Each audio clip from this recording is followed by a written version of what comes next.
बिस्मिल्लाहिर्रहमानिर्रहीम। हुर्रिमत अलैकुमुल मैततु वद्दमु वलहमुल खिंज़ीरि वमा उहिल्ल लिगैरिल्लाहि बिही वल्मुनख़निक़तु वल्मौक़ूदतु वल्मुतरद्दियतु वन्नतीहतु वमा अकलस्सबउ इल्ला मा ज़क्कैतुम वमा ज़ुबिहा अलन्नुसुबि व अन तस्तक़सिमू बिलअज़लाम ज़ालिकुम फ़िस्क़। सदक़ल्लाहुल अलीयुल अज़ीम। माशाअल्लाह, ये हमारी सूरह माइदा चल रही है। इसमें इस सूरत के शुरू में अल्लाह ताला ने इन आयात में हमें पैगाम दिया था कि तुम उक़ूद की पाबंदी करो। और ये बात हम पढ़ चुके हैं कि उक़ूद की पाबंदी से मुराद क्या है कि जिन चीज़ों के हलाल होने को अल्लाह ताला ने बताया है उनको हलाल समझे, जिनको हराम बतलाया उनको हराम समझे।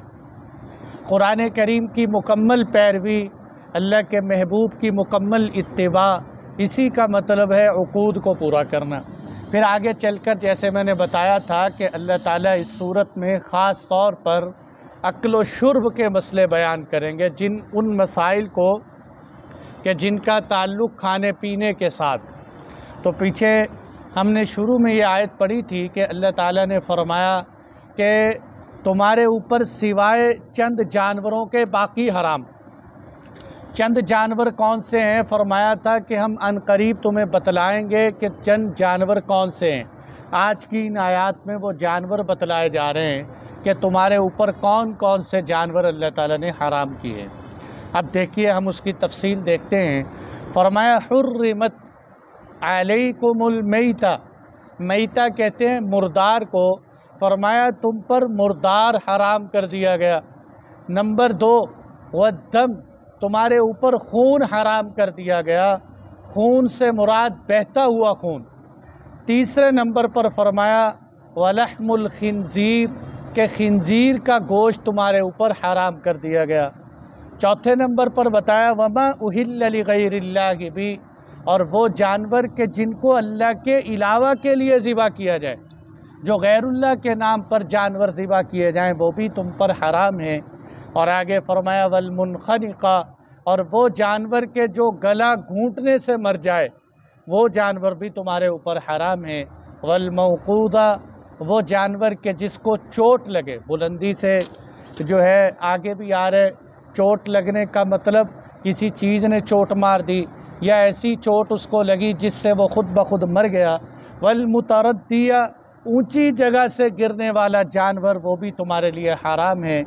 वन्नतीहा, और इसी तरह एक जानवर को दूसरे जानवर ने सींग मारा, सींग लगने से वो मर गया, तो वो भी तुम पर हराम हो गया।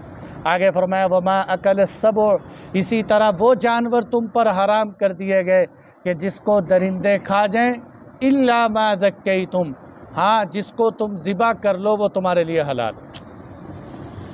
अब देखो मेरे दोस्तों, अल्लाह का कुरान देखो, अल्लाह ताला ने हमें समझाने में कोई कसर नहीं छोड़ी। हालांकि जब ये बात कह दी ना तुम पे मुर्दार हराम हो गया, तो बहुत सारे जानवर उसी में आ गए। लेकिन अल्लाह ताला को इल्म था कि बहुत सारे तावीलों वाले भी होंगे जो मसले निकाल लेंगे इधर से उधर, उधर से इधर। और जी शराब वो हराम थी जो अल्लाह के नबी के दौर में थी, वो चढ़ जाया करती थी। आज तो दुनिया तरक्की कर गई, शराब बहुत सारी ऐसी हैं वो चढ़ती नहीं है दिमाग को। तो भाई तुम्हें अल्लाह के नबी ने कब कहा जो चढ़े वो हराम है, जो चढ़े ना वो हराम नहीं होती। अच्छा, खिंजीर का हमने तज़किरा पढ़ा, आगे भी पढ़ेंगे मज़ीद तफसील से।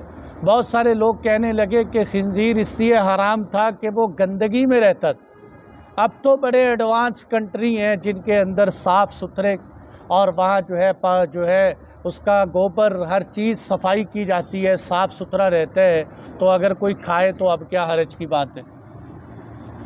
इसलिए जो है अल्लाह ताला ने खोल खोल के कि कहीं इधर से कोई रास्ता ना निकले, कहीं इधर से रास्ता ना निकले, हर चीज़ को तफसील से बतलाया।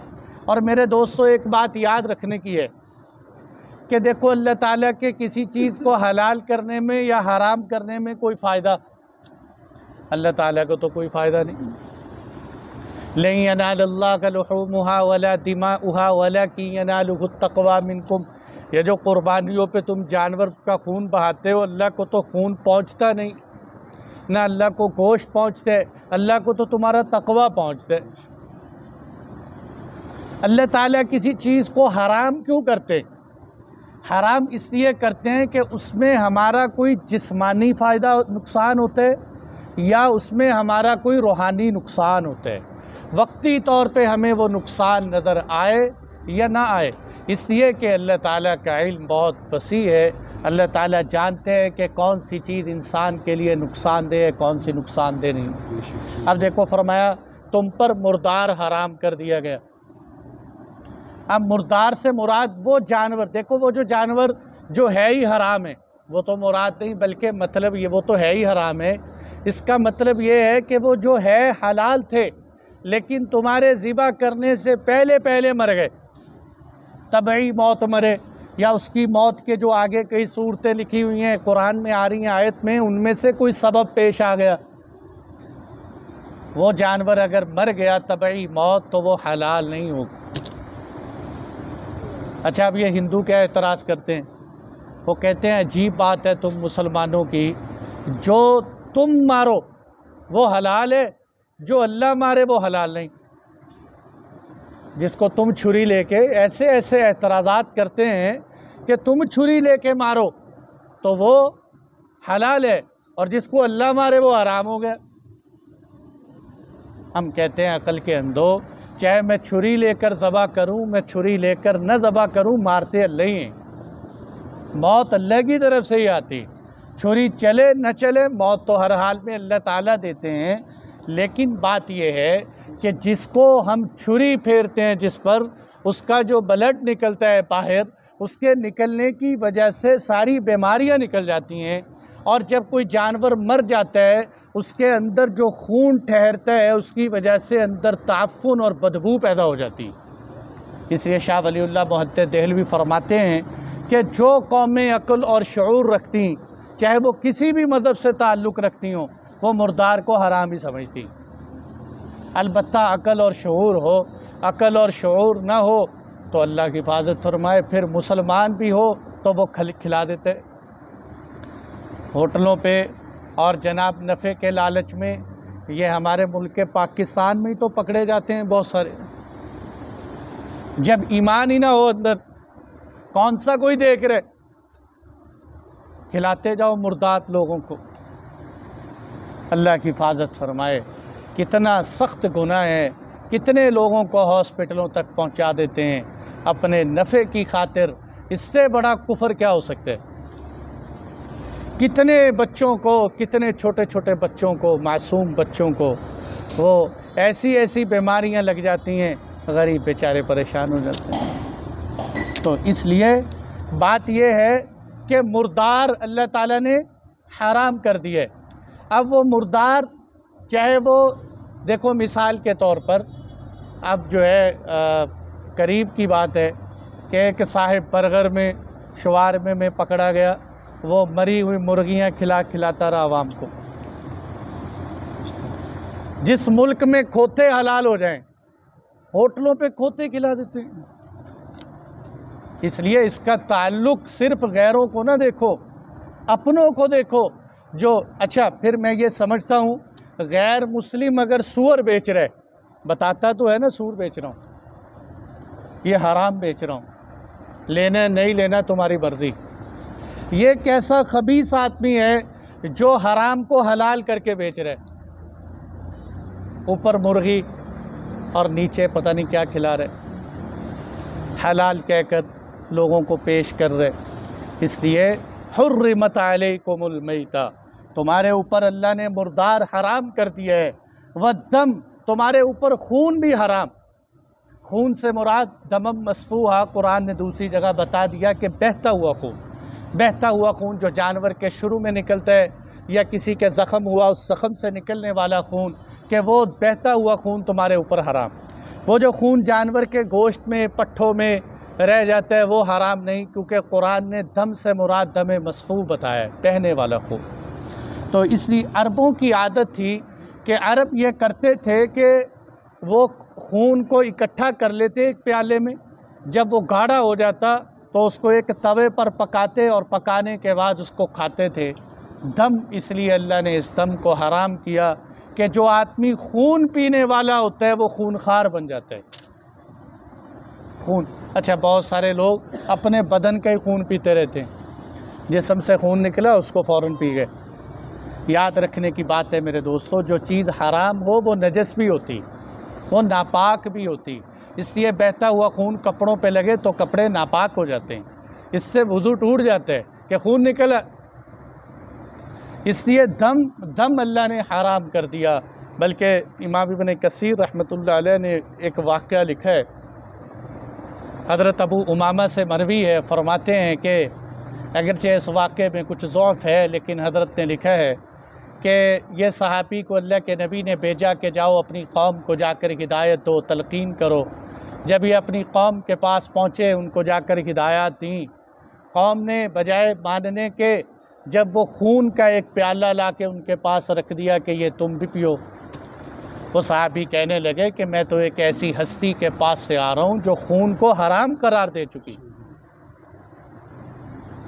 तो आगे एक रिवायत में मज़ीद अल्फाज क्या हैं, उन्होंने कहा अच्छा अगर तुम ये नहीं पियोगे ना तुम्हें कुछ भी नहीं देंगे और यही पीना पड़ेगा, भूखे मर जाओ।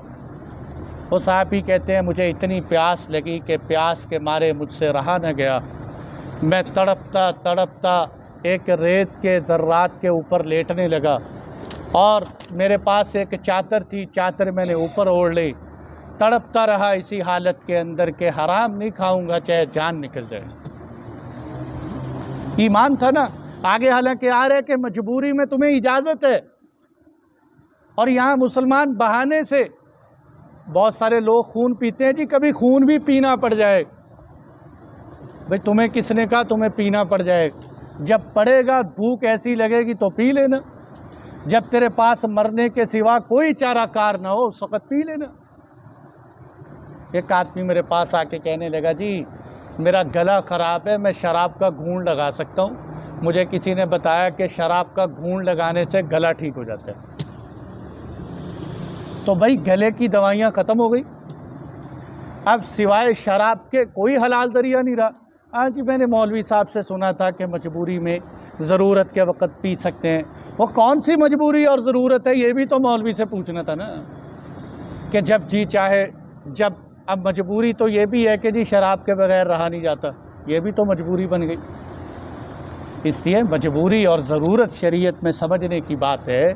तो वो सहाबी लेट गए कि नहीं कुछ नहीं, कहते मैं तड़पता रहा, वो कहते रहे तुम्हें कुछ नहीं देंगे। यहाँ तक कि ये वक़्त आया, हज़रत फरमाते हैं कि इमाम इब्न कसीर ने यह वाक़या लिखा कि मैंने देखा कि अल्लाह ने दिखाया मुझे कि एक आदमी गिलास लेकर आया, बर्तन ऐसा खूबसूरत बर्तन, उसमें उसने मुझे पानी पिलाया, ऐसा पानी कि इससे पहले न बाद में कभी पिया, बल्कि फरमाते हैं कि उस पीने के बाद मुझे ज़िंदगी भर कभी प्यास नहीं लगी। जब मैं उठा तो काफ़िले वाले कहने लगे चलो यार इस पर तरस खाओ, इसको पानी पिला दो। कहने लगे मुझे पिलाने की ज़रूरत नहीं, मुझे अल्लाह की तरफ से पिलाया जा चुका है। वो माने नहीं, उन्होंने पेट पे हाथ लगा के कहा देखो चेक करो मेरे पेट में पानी है, आपको महसूस होता है कि भूखे और प्यासे और दूसरे आदमी का क्या फ़र्क होता है। कौम ने देखा तो कौम उसी वक़्त ईमान ले आई कि वाकई ये हराम है, और जो आदमी हराम को छोड़ते है उस पर अल्लाह की मदद ज़रूर आती। ये आजमाइश है, एक दफ़ा हराम को छोड़ना पड़ता है फिर उस पर अल्लाह की मदद के दरवाज़े खुल जाते हैं। एक दफ़ा तकलीफ़ मुशक्क़त बर्दाश्त करनी पड़ती है, जब बंदा वो मुशक्क़त बर्दाश्त कर लेता है फिर अल्लाह की रहमत के दर खुल जाते हैं। इसलिए भाइयों मैं अक्सर कहा करता हूँ हम नीयत करें बार बार कि लस्सी का घूंट पी लें और रोटी नहीं मिलेगी हम थोड़ा बहुत पे गुजारा कर लेंगे, लेकिन अपने इस हलक से नीचे हराम नहीं उतारेंगे। क्यों? देखें ये ज़ुबान है, ये हलक है, थोड़ा सा फासला है। क्या कबाब, क्या मुर्ग, क्या चिकन, क्या बड़ी बड़ी आइटमें, यहाँ से लेकर यहाँ तक जायका है, नीचे सब बराबर हो जाते हैं। यहाँ से लेकर यहाँ तक के जायके के लिए इंसान इतनी बड़ी जहन्नुम का सौदा करे, ये अक्लमंदी नहीं। इसलिए वह दम, अल्लाह ने तुम्हारे ऊपर खून हराम कर दिए। वलहमुल खिंजीर, तुम्हारे ऊपर सूअर खिंजीर का गोश्त। अच्छा, यहाँ से एक मसले की इस्लाह कर दूँ। हमारे बहुत से भाई बेचारे कहते हैं जी खिंजीर का नाम लेने से ज़ुबान नापाक हो जाती। यह मसला एक हमारे मुआशरे में चलता है।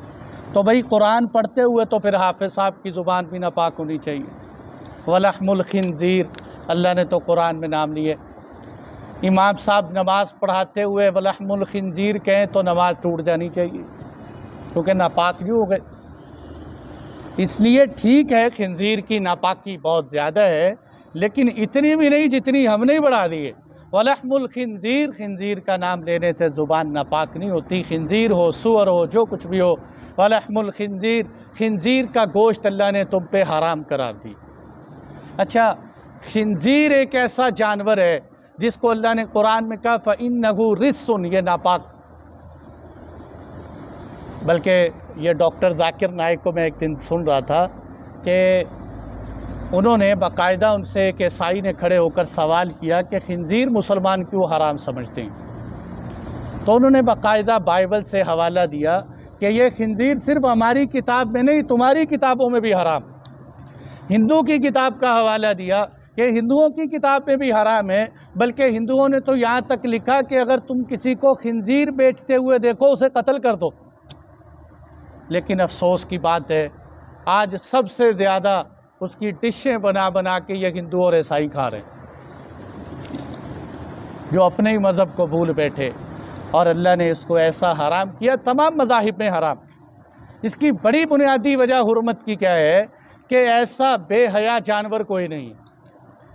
आम तौर पे जानवर अपनी मादा से जुफ्ती बाकी नरों के साथ नहीं करता, लेकिन खिंजीर एक ऐसा जानवर है कि जो अपनी मादा से जुफ्ती करने के लिए सब नरों को बुला के जुफ्ती करते हैं। इससे पता चला कि ये बेहया है, और जो बेहया जानवर खाएगा उस पर बेहयाई के असरात मुरतब होंगे। इसलिए जिन ममालिक में आज भी खिंजीर कसरत से खाया जाता है, वहाँ बेहयाई की शरह सबसे ज़्यादा है। और दूसरा बड़ा नुकसान क्या है कि साइंस कहती है कि खिंजीर खाने से सबसे ज़्यादा कैंसर की बीमारी और हार्ट अटैक की बीमारी, डिप्रेशन की बीमारी लाहिक हो जाती। अब देखो अल्लाह ने हम पर कितना बड़ा एहसान किया कि पहले से आराम कर दी। वलहमुल खिंजीर, कि तुम खिंजीर ना खाओ। इसलिए ये अल्लाह का एहसान है, कुरान हमारे पास है। ये चाइना वाले कोई उल्लू हैं, पागल है, हर चीज़ खा जाते हैं। अकल इतनी है कि पूरी दुनिया को एटमें बना बना के पेश करते हैं। ऐसी एटम जो कोई नहीं बनाता वो बनाते हैं। लेकिन कुरान नहीं, मज़हब नहीं, किताब नहीं जो बताए कि ये हराम। ये मज़हब बताता है वलहमुल खिंजीर, खिंजीर हराम है। वमा उहिल्ल लिगैरिल्लाहि भी, ये मसला बड़ी तवज्जो से सुनने का है, बड़ा मुश्किल मसला है। और वो जानवर जो अल्लाह के गैर के लिए ज़िबा किया जाए, अब ये मसला लोगों को समझ में नहीं आता। लोग इस मसले को देवबंदी, वहाबी, बरेलवी का मसला बनाए बैठे हैं। अल्लाह ने वाज़ेह अल्फाज में कहा कि वो जानवर जो मेरे अलावा के लिए ज़िबा किया गया वो हराम है। अब ये सादा सा तर्जुमा हम देख लें कि गैरुल्लाह के नाम पे ज़िबा होने वाला जानवर हराम। अब गैरुल्लाह के नाम पे ज़िबा होने का क्या मतलब? ये बकरा फलां पीर साहब के नाम पे ज़िबा हो रहा है, ये गैरुल्लाह के नाम पे। ये फलां बकरा हज़रत शेख अब्दुल कादिर जैलानी साहब के नाम पे ज़िबा हो रहा है, ये गैरुल्लाह है। और ये जो है ये जानवर हज़रत बिलाल हबशी के नाम पर ज़िबा हो रहा है, ये गैरुल्लाह। इसको मैं नहीं हराम कह रहा, अल्लाह का कुरान हराम कह रहा है। वमा उहिल्ल बिही लिग, बल्कि सैयदना उमर इब्न ख़त्ताब रज़ी अल्लाह अन्हु के ज़माने में चंद दो आदमियों का आपस में मुकाबला हो गया। उसने कहा मैं जो है ऊँट ज़बह करूँगा, उसने कहा मैं ज़बह करूँगा। किसी बात पे शर्त लगी। जब ऊँट ज़बह किए तो सहाबा वहाँ के लोग उसको खाने के लिए गए। हज़रत उमर रज़ी अल्लाह अन्हु ने फरमाया इसको ना खाना, ये गैरुल्लाह के लिए ज़बह हुए, हराम है। अब अंदाज़ा करो, वो तो ऐसा था ही नहीं जैसा हम कहते हैं। एक साहब मुझे जानवर दिखाने के लिए ले गए। ये जी ये जो है ना बिलाल हबशी के नाम पर है, और ये जो है ना जी शहबाज कलंदर साहब के नाम पर है, ये शेख अब्दुल कादिर जेलानी के नाम पर। तो मेरे दोस्तों पे बात ये है, फ़र्क चेक करें। देखो, एक है अल्लाह के नाम पर जानवर ज़िबा करना, और ये कहना कि या अल्लाह इसका इसाले सवाब बुज़ुर्गों को पहुँचा दे, ये हलाल है। ये कहना कि बुज़ुर्ग के नाम पे ज़िबा करूँगा, वो बुज़ुर्ग मेरे ज़िबा करने की वजह से मेरे मसले हल कर देंगे, ये हराम है। ये दो बातों में फ़र्क है, बड़ा वादे सा मसला है, इसलिए इसको समझे। खाना हो, जानवर हो, गैरुल्लाह के नाम पर, क्योंकि अल्लाह की मखलूक सिर्फ़ अल्लाह के नाम पर ज़िबा करनी चाहिए। इसलिए हमें तकबीर क्यों सिखाई गई? तकबीर का मतलब क्या है? अल्लाह तेरे नाम पे ज़िबा कर रहा हूँ। वमा उहिल्ल लिगैरिल्लाहि बिही वल मुनखनिक़ा, और वो जो जानवर गला घुट गया, जैसे हमारे आम तौर पे रस्सी जानवर के गले में फंस जाती है, जब घर वाले पहुंचते हैं वो मर चुका होता है, वो मरा हुआ है, फिर भी कहते हैं नहीं नहीं लगता है ठीक ही है, छुरी फेर दो जी इस पे। अब छुरी फेर के कसाई को बुलाया, कसाई को कहा जी ठीक ही है।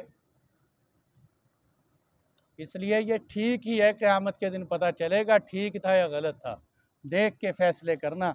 वल मुनखनिक़ा वल मौक़ूज़ा, चोट लगने से, चोट लग गई और पहाड़ से गिरा, कहीं से भी गिरा, वल मुतरद्दिया, ऊंची जगह से गिर गया। अच्छा, मौक़ूज़ा के अंदर एक और बात समझने की, चोट लगने का क्या मतलब। सहाबा में अदी बिन हातम ताई शिकारी थे बहुत बड़े। हज़रत हातम ताई के जो बेटे थे ना अदी, बहुत शिकार में मशहूर थे सहाबा के अंदर। कहने लगे अल्लाह के नबी मैं तो शिकार का आदी हूँ, मैं आम तौर पे तीर से शिकार करता हूँ, अगर मैंने किसी जानवर को तीर मारा और तीर मार के उसको जानवर को तीर लगा, मेरे मरने से, मेरे पहुँचने से पहले पहले वो मर गया, तो वो हलाल होगा या हराम हो? तो उसमें आप सल्लल्लाहु अलैहि वसल्लम ने फरमाया कि ज़ाब्ता बतलाया कि ए अदी, अगर तेरा तीर चौड़ाई में लगे, तेरा तीर नोक में न लगे, चौड़ाई पे लगे, तो समझ ले तेरा जानवर जो है चोट लगने से नहीं मरा, इसलिए तेरा जानवर वो बोझ से मर गया, उसके सिकल की वजह से मर गया, तो समझ ले वो तेरे ऊपर हराम। और अगर वो तीर की धार सीधी लग गई जाके उसको, तो समझ ले वो तेरे लिए हलाल। अल्लाह के नबी ने कैसा बारीक मसला समझाया। अब आज के दौर में इससे हम बंदूक का मसला समझ सकते हैं। अल्लाह के नबी ने ज़ाब्ता सिखाया। लोग कहेंगे आज तो तीरों का दौर नहीं, बंदूक का दौर। भाई हम क्या कहेंगे कि ऐसी बंदूक की गोली, देखे ना, जैसे बंदूक की गोली मिसाल के तौर पर कोई छर्रे वाला कारतूस है और वो गोलाई में है छर्रा, वो किसी जानवर को लगा और लगने के बाद आपके पहुंचने से पहले मर गया, तो वो हराम। इसी तरह जो है मिसाल के तौर पर जो है कोई गोली ऐसी है जो नोकदार नहीं, थोड़ी बहुत नोकदार है, लेकिन उससे जानवर फटता नहीं, बल्कि जानवर के ऊपर वो बोझ की वजह से उसको मार देते हैं, तो ऐसा जानवर भी हराम। अलबत्ता वो गोली कि जो अब चूँकि तरक्की हो गई है, बहुत ऐसी ऐसी गोलियां आ गई जो नोकदार, और जैसे कलाशनकोफ है, G3 है, इसकी गोली लगने से, क्योंकि जानवर धारीदार तरीके से ज़ख्मी होते हैं, उलमा ने इसके मुशाहदे किए हैं, तो इसलिए कलाशनकोफ या G3 की गोली अगर किसी को लगे और बिस्मिल्लाह पढ़ के गोली, देखिए बिस्मिल्लाह शर्त है, आगे भी आएगा जगह जगह, बिस्मिल्लाह पढ़ के मारने, तीर भी बिस्मिल्लाह पढ़ के और गोली भी बिस्मिल्लाह पढ़ के। अब अगर बिस्मिल्लाह से कलाशनकोफ या G3 की गोली लगी तो वो हलाल, क्योंकि ये जानवर आम तौर पर ये जो है ये तीर का काम देते हैं गोलियाँ। तो ये ज़ाब्ता हमें समझ में आया। हाँ, और अगर इसमें शक की बात, साहबा ने हमें ये भी बता दी कि अगर कोई जानवर बुलंदी पे है, आपने उसको तीर मारा, वो नीचे गिर गया किसी पानी के अंदर, दरिया के अंदर, अब हो सकता है कि वो आपके तीर से मरा, ये भी हो सकता है वो पानी में डूब के मरा हो, तो आप उसको ना खाओ एहतियातन। या इसी तरह आपने किसी चीज़ को मारा, वो पहाड़ों से टकराते टकराते टकराते, हो सकता है वो पत्थरों पे लग लग के मरा हो, तो उसको भी नहीं खाना चाहिए। इसलिए जो है ये शिकार के बड़े मसले हैं, वे इंशाअल्लाह कभी तफसील से बात होगी। तो बहरहाल बताया चोट लगने से, वल मुतरद्दिया, ऊंची जगह से गिरने से, वन नतीहा जानवरों को सींग मारते हैं वो मर जाते हैं, उससे भी हराम हो जाता है। वमा अकल सबो, इससे मुराद कुत्ता है कि कुत्ते के ज़रिए भी शिकार किया जाता है। आपने एक कुत्ते को सिखा रखा है, वो मुअल्लिम है, पूरा ट्रेनिंग याफ्ता कुत्ता, वो जाते या शिकार या बाज है, बाज के ज़रिए आप शिकार करते हैं, तो वो अगर जाते हैं, आपने उसको ऐसी ट्रेनिंग दे दी है कि वो पकड़ के आपके लिए ही लेके आता है, तो वो भी आपके लिए हलाल। और अगर उसकी आदत ये है कि उसको छोड़ो तो वो जाके खुद ही खाना शुरू कर दे, गैर ट्रेनिंग याफ्ता, तो आप उसका खाया हुआ ज़ख्मी किया हुआ अगर मर गया तो वो हलाल नहीं हो। ज़ाब्ता आप समझ ही चुके हैं, तकरीबन एक ही बात है। वमा ज़ुबिहा अलन नुसब, और फरमाया, अच्छा मुर्दार से एक बात बता दूं फिर आगे चलें। मुर्दार में जैसे मैंने कहा हराम है, आपने फरमाया दो चीज़ें ऐसी हैं जो मुर्दार भी हलाल, ये बात सही हदीस है। दो चीज़ें ऐसी हैं, ये बल्कि सवाल किया जाता है अक्सर तालिब इल्मों से कि वो चीज़ बताओ कि जो बग़ैर ज़िबा के हलाल, और वो क्या है? अस्समक, मछली, मछली बग़ैर ज़िबा के हलाल। वल जराद, टिड्डी बग़ैर ज़िबा के, ये जो आती है ना टिड्डी दिल, बहुत सारी फसलें खा जाती है, और कई जगहों से सहाबा किराम जब जंगों में जाते तो कुछ ना मिलता, टिड्डी दिल खा के गुजारा करते ये। और नहर के अंदर की मछली, ये मछली ज़िबा करने की ज़रूरत नहीं। अच्छा, हमारे ऐसे अक्लमंद लोग हैं, बाज़ डब्बों पे पैकिंग की होती है मछली की, उस पर ऊपर लिखा होता है हलाल ज़िबा। भाई मछली को ज़िबा करने की क्या ज़रूरत है? हलाल ज़बीहा, हर चीज़ को हलाल है। जो मछली चाहे ज़िबा करो ना करो वो हलाल ही हलाल है। इसलिए कि मैंने जैसे पहले कहा कि ये सवाल पैदा ना हो कि मुर्दार क्यों हराम है, मछली भी तो मुर्दार हो गई। फ़र्क ये है कि मुर्दार में खून होता है, मछली में इतना खून नहीं होता, बहुत कम होता है, और वो आम खून की तरह का खून नहीं होता। इसलिए शरीयत ने हमारे लिए मछली हलाल की है और टिड्डी भी हराम की, जो है हलाल की है। वमा ज़ुबिहा अलन नुसब, और वो जो नुसब पर ज़िबा किया गया। अब देखो अल्लाह की तौहीद कैसी, कि अरब क्या करते थे, अरबों ने ना बैतुल्लाह के करीब पत्थर गाड़े हुए थे, पत्थर। नुसब, नसब और नुसब जो है, और सनम में फ़र्क क्या है? सनम कहते हैं उस पत्थर को जिस पे देवी और देवता की साथ तस्वीर भी बनी हुई। नुसब कहते हैं उस पत्थर को जिस पे तस्वीर तो ना बनी हुई हो लेकिन किसी बुत के नाम पर बनाया गया हो। तो ये क्या करते, वहाँ जाके जानवर को ज़िबा करते उस पत्थर के पास, और उस जानवर का खून भी पत्थर पे लगा देते। अल्लाह ने फरमाया कि ये भी तुम्हारे लिए हराम है, कि इसमें भी गैरुल्लाह का शुबा पाया जाता है। अब देखो अल्लाह को अपना गैर इतना भी बर्दाश्त नहीं। वान तस्तक़सिमू बिल अज़लाम, ये कि तुम तीरों के ज़रिए किस्मत आजमाई करो, ये भी अल्लाह के यहाँ हराम। अरबों के यहाँ पता क्या होता था, बैतुल्लाह के पास, जो बैतुल्लाह के करीब दरबान होता था, उसको, उसके पास एक थैला होता था, उसमें 3 किस्म के तीर होते थे, बाज़ में 6 किस्म के तीर होते। एक तीर पे लिखा होता था अमरनी रब्बी, मुझे मेरे रब ने हुक्म दिया। दूसरे पे लिखा होता था मुझे मेरे रब ने मना किया। तीसरा खाली होता था तीर। अब जो कोई आता आके 100 या जो पैसे दिए और दे के कहने लगा जनाब मेरे नाम पे कोई फाल निकालो ताकि मैं देखूं मेरे लिए क्या हुक्म आता है, शादी करनी है मैंने बच्ची की, अब बताओ। अगर तो वो तीर निकल आता कि मेरे रब का हुक्म है, वो तीर निकल आता तो शादी कर लेते। अगर वो तीर निकल आता जिसमें आता कि नहीं नहीं शादी जो है तेरे रब ने मना किया है, तो शादी को कैंसिल कर देते। और अगर खाली निकल आता तो 1 साल के लिए उसको मौखर कर देते, कहते अगले साल फिर जाके तीर निकालेंगे तो फैसला करेंगे। अल्लाह ने फरमाया वान तस्तक़सिमू बिल अज़लाम, ये भी तुम्हारे ऊपर हराम है, तुम क्यों इस तरह की फालें लेते हो। हमारे यहाँ भी मुसलमान बड़ी फालें लेते हैं। बच्चा घर में बीमार हो जाए, कोई बीबी बेचारी घर से होके चले जाए, कहते आज फलानी आई है इसलिए बीमार हो गया, आज फलानी आई है इसलिए बीमार हो गया। ये जिन ख़वातीन को बेचारियों को औलाद ना हो, वो ख़वातीन किसी के घर ना जाएं प्रेगनेंसी ख़वातीन के घर में, कि इसकी वजह से उसका हमल ज़ाया हो जाएगा। सूरज गिरन लग गया, अब जनाब एक बाकायदा मेरे पास ऐसा केस आया कि सूरज गिरन लग गया, जानवरों को खड़ा कर दो और प्रेगनेंसी औरत को सारी रात फिराते रहो, बैठने न दो उसको। क्यों सूरज गिरन लग गया, बच्चा सही पैदा नहीं होगा। कैसी कैसी बदफाली हैं। वो बच्ची के घर वालों को जब पता चला, उस औरत को बहुत ज़्यादा तकलीफ़ हुई, उन्होंने उससे तलाक ले ली कि ज़ालिमो, तुमने सारी रात हमारी बच्ची को फिराते रहे। वो सूरज गिरन से तो कुछ होना था या नहीं होना था, ज़ालिमों के फिराने से हो गए। अच्छा, अगर कोई ऐसा केस कहते यार नहीं नहीं आप तो मुफ्ती साहब ऐसे ही लगे रहते हैं, हमारे हिंदुस्तान में एक ऐसा वाक़या हुआ था। तो भाई हिंदुस्तान में वो वाक़या कोई हो गया तो वो अल्लाह की तरफ से उसका पहले से ही तय था। वो सबब हमें यूं लगा कि जैसे सूरज किरण की वजह से हो। हालांकि अल्लाह के नबी ने फरमाया ये तो अल्लाह की निशानियों में से निशानी है।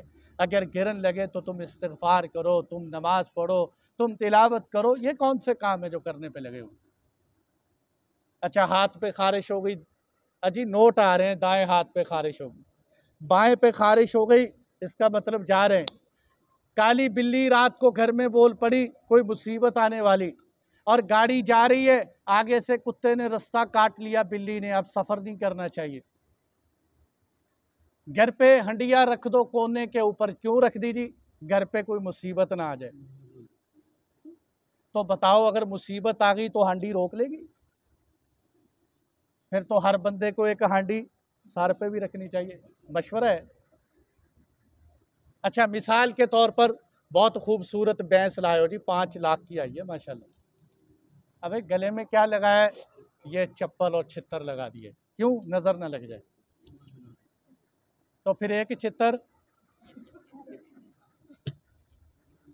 इसलिए मेरे भाइयों, ये जो है बातें समझने की हैं। अल्लाह ने हमें कुरान दी है, नबी की सुन्नत दी है, हम किन कामों में पड़ गए?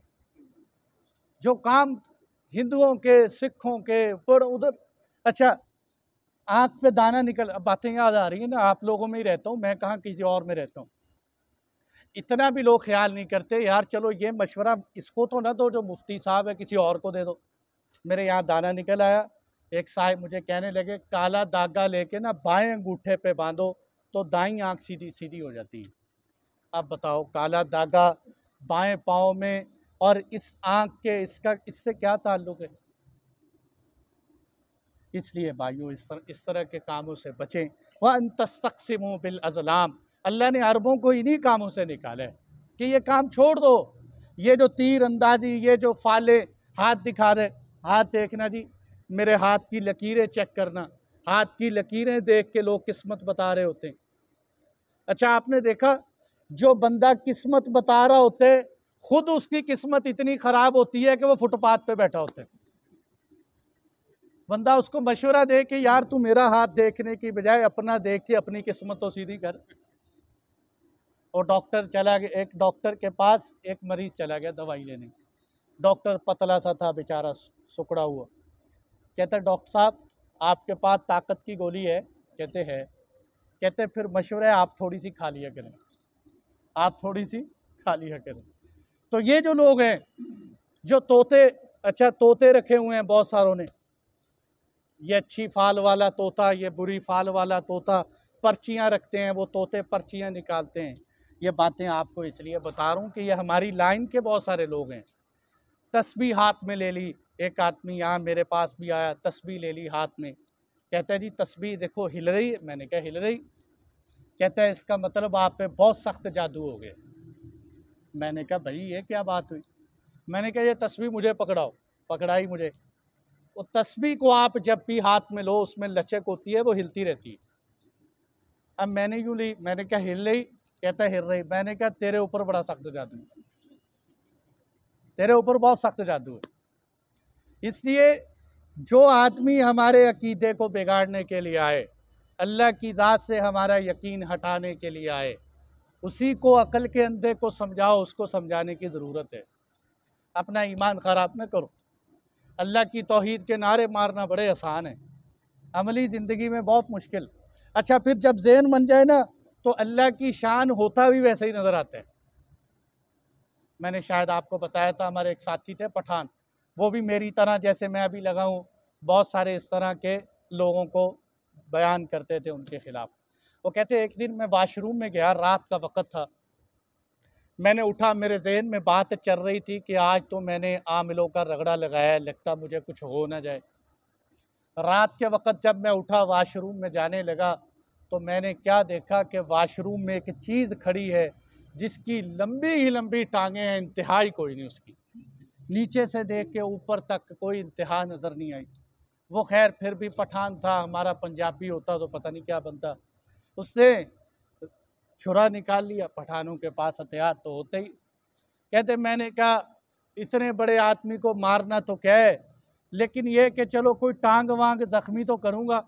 मैंने कहते बिस्मिल्लाह की अल्लाह को अकबर कह के जो छुरा मारा, जब आंखें खोली तो देखा कि वाशरूम में मेरी अपनी शलवार लटक रही थी जिसमें छुरा मारा। अपनी शलवार को जिन्न समझ के उसी में छुरा मार दे। इसलिए ये इंसान का जहन और माइंड अपना पक्का करें कि इस तरह के अकीदों से, इस तरह की बातों से हमने फिसलना नहीं।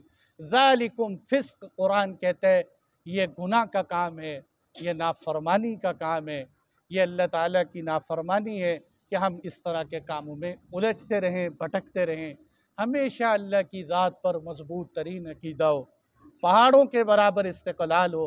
देखिए आसान सी बात है, अगर किसी की रोज़ी की बंदिश कोई दुनिया का इंसान कर सकता, किसी की रोज़ी की बंदिश दुनिया का कोई इंसान कर सकता, तो मेरे ख़्याल में मेरे दोस्तों कोई खाता पीता दुनिया में न रहता।